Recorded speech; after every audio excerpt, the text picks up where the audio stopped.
ராகினி காவேரிக்கு கிஃப்ட கொடுக்கறாங்க. காவேரி வாங்குறாங்க. 2 பேரும் கட்டி பிடிச்சுக்கிட்டு இருக்காங்க. கங்கா வெளியே இருந்து பாக்குறாங்க. காவேரி கங்காவை கூட்டிட்டு வராங்க. வெளியே இருந்து உள்ள கல்யாணி பாட்டி பூ வச்சு பொட்டு வச்சு விடுறாங்க.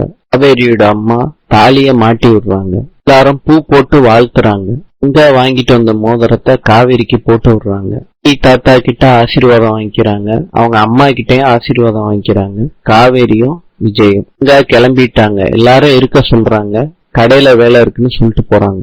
காவேரியோட அம்மா கிட்ட பசுபதி பேசுறாரு. எப்படி இருக்குன்னு கேக்குறாரு. நீங்களும் எப்படியோ என்ன வில்லனாக்க ட்ரை பண்றீங்க, அது எதுவுமே நடக்க மாட்டேதே.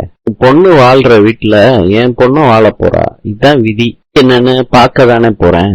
இந்த பசுபதி எதுவும் மறக்க மாட்டான். நாங்க எதுக்கு பயப்படணும்னு கங்காவோட அம்மா சொல்றாங்க. பசுபதி சொல்றாரு, உன் பேச்சுலதான் பயம் இல்ல, ஆனா உன் மூஞ்சியில நல்லா தெரியுது. விஜய் பசுபதி கங்காவோட அம்மா கூட பேசிக்கிட்டு இருக்கத பாக்குறாரு. நாங்க பெரிய மாப்பிள்ள தங்கச்சி கிட்ட சும்மா பேசிக்கிட்டு இருந்தேன். விஜய் சொல்றாரு, உங்க டீலிங் அஜயோட தான் இருக்கணும், அதை தாண்டி நீங்க யாருக்கிட்டையும் பேசக்கூடாது.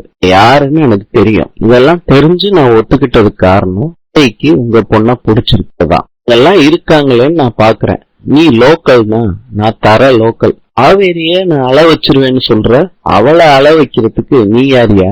காவேரி என்னோட ஒய்ஃப், இது அவ குடும்பம். அவளுக்கோ அவ குடும்பத்துக்கோ பிரச்சனை பண்ணுனேன்னா அன்னைக்கு வாங்கின அடி ஞாபகம் இருக்குல்ல, அந்த மாதிரி விழுகும். பசுபதி தங்கச்சி வரவான்னு கேட்டுட்டு போறாரு. கங்காவோட அம்மா சொல்றாங்க, ஆம்பளை இல்லாத வீடுன்னு இவன் ஆட்டம் போட்டுக்கிட்டு இருக்கான் தம்பி பசுபதி. நீங்க வந்ததுல இருந்து கொஞ்சம் தைரியமா இருக்கு தம்பி, பயப்படாதீங்க ஆண்டி. அஜய் வீட்டை சுத்தி காட்டுறாரு ராகினிக்கு. வீட்டை சுத்தி பார்த்துட்டு ராகினி கிளம்பிடுறாங்க.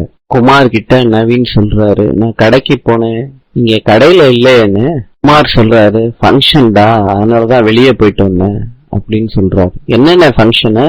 அப்ப அவரோட மொபைலுக்கு காவேரியோட தாலி பிரிச்சு கோக்குற ஃபங்க்ஷனோட போட்டோ எல்லாம் வருது. என்ன விசேஷம்? யமுனா ஸ்டேட்டஸ் வச்சிருக்கா இந்த போட்டோ எல்லாம். சரிக்கு தாலி பிரிச்சு கோர்க்கிற ஃபங்க்ஷன்டா, அதனாலதான் கடைக்கு போக முடியல. சரியே, எல்லாரும் நல்லா பாத்துக்கிறாங்கடா, நாங்க கிளம்பும் போது பாத்துட்டு தான் வந்தோம். இன்று ஆப்கானிஸ்தானின் தலைநகரம் காபூல்.